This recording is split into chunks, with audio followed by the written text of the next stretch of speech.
भारत का steel frame, ये पहचान है इंडियन एडमिनिस्ट्रेटिव सर्विस यानी आईएएस की। लेकिन क्या ये स्टील फ्रेम अब पहले जैसा मजबूत रहा है? क्योंकि आजकल ना इस जानी मानी संस्था में बड़े जबरदस्त और लगातार बदलाव हो रहे हैं।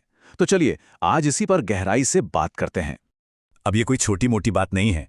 सोचिए, जब देश के प्रधानमंत्री खुद आईएएस अधिकारियों को बाबू कह रहे हों, और हम सब जानते हैं कि बाबू शब्द का क्या मतलब निकाला जाता है, अक्सर एक नेगेटिव तरीके से, तो ये साफ इशारा है कि शासन में उनकी भूमिका को लेकर कुछ बड़ा बदल रहा है।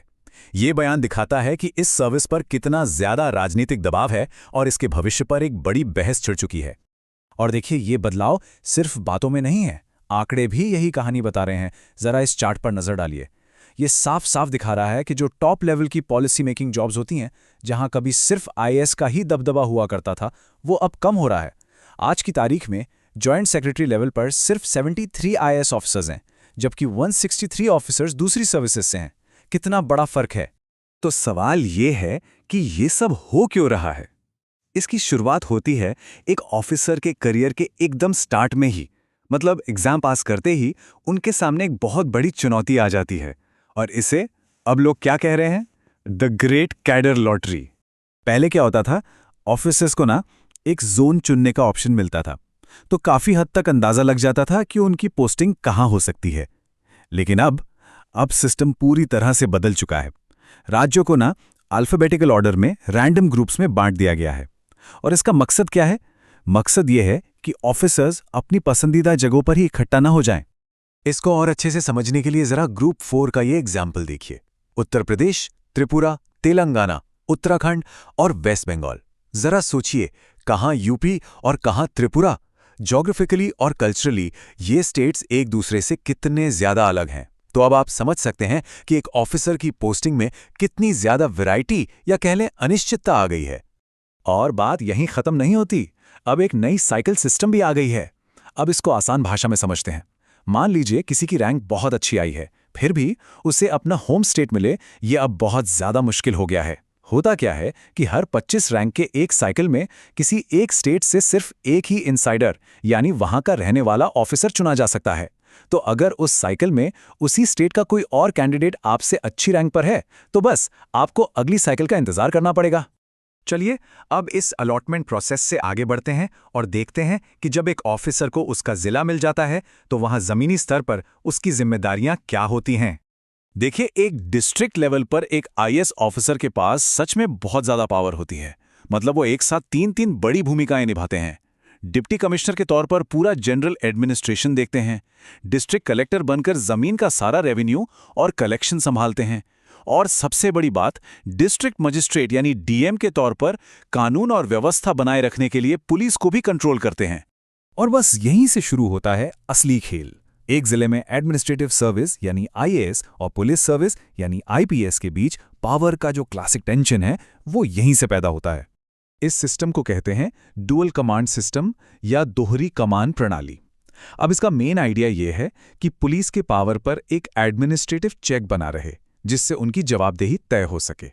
तो होता यह है कि जो डीएम साहब होते हैं, जो एक आईएएस ऑफिसर हैं, उनके पास जिले के पुलिस हेड यानी एसपी पर एक जनरल कंट्रोल होता है। ये हायरार्की चार्ट इसे बिल्कुल साफ कर देता है। देखिए, डीएम सीधे पुलिस की कमांड चेन में नहीं आते, लेकिन उनकी पोजीशन एसपी के ऊपर होती है। इसका मतलब क्या हुआ? इसका मतलब ये कि वो एसपी को निर्देश दे सकते हैं और लॉ एंड ऑर्डर के लिए उन्हें जिम्मेदार ठहरा सकते हैं। तो ठीक है, जिले की बात हो गई। अब एक ऑफिसर के करियर में आगे बढ़ते हैं और वापस सेंट्रल गवर्नमेंट की तरफ चलते हैं। देखते हैं कि जब टॉप पॉलिसी मेकिंग पोजीशंस की बात आती है, तो वहां उन्हें किन नई चुनौतियों का सामना करना पड़ता है। और ये टाइमलाइन तो सच में चौंकाने वाली है।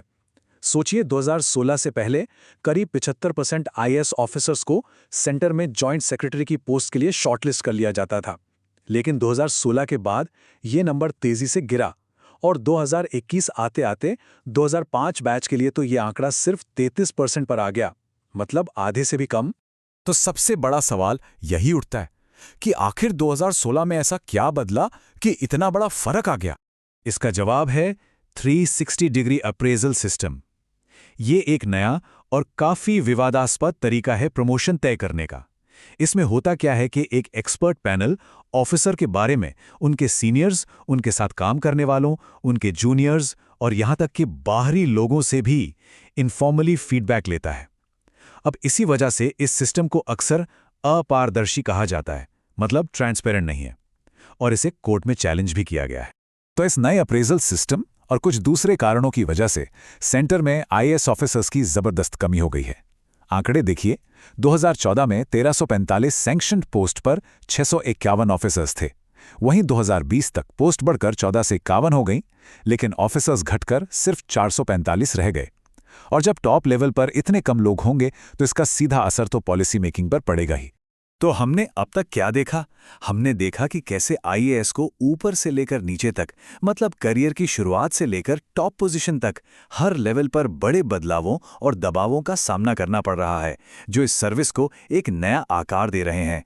तो कुल मिला के कहानी ये है कि एक आईएएस ऑफिसर का करियर पाथ अब वैसा बिल्कुल नहीं रहा जैसा पहले हुआ करता था। एक तरफ करियर की शुरुआत में कैडर लॉटरी की अनिश्चितता और दूसरी तरफ करियर के पीक पर 360 डिग्री अप्रेजल की गैर पारदर्शिता। इन दोनों चीजों ने इस सर्विस को जड़ से बदल कर रख दिया है। और ये सब हमें एक बहुत ही जरूरी सवाल पर लाकर खड़ा कर देता है। क्या ये जो रिफॉर्म्स हो रहे हैं, ये वाकई भारत के स्टील फ्रेम को और ज्यादा मजबूत और मेरिट पर आधारित बना रहे हैं, या फिर ये पॉलिसी बनाने वालों और जमीन की सच्चाई के बीच एक खतरनाक खाई पैदा कर रहे हैं? इसका जवाब तो शायद आने वाला वक्त ही देगा। आपका ओपिनियन क्या है? कमेंट सेक्शन में ज़रूर शेयर करें। Thank you for watching this knowledge video. अगर आप किसी स्पेसिफिक टॉपिक पर वीडियो देखना चाहते हो तो कमेंट करो, your idea might be our next video. Don't forget to like, share and subscribe for more knowledge videos.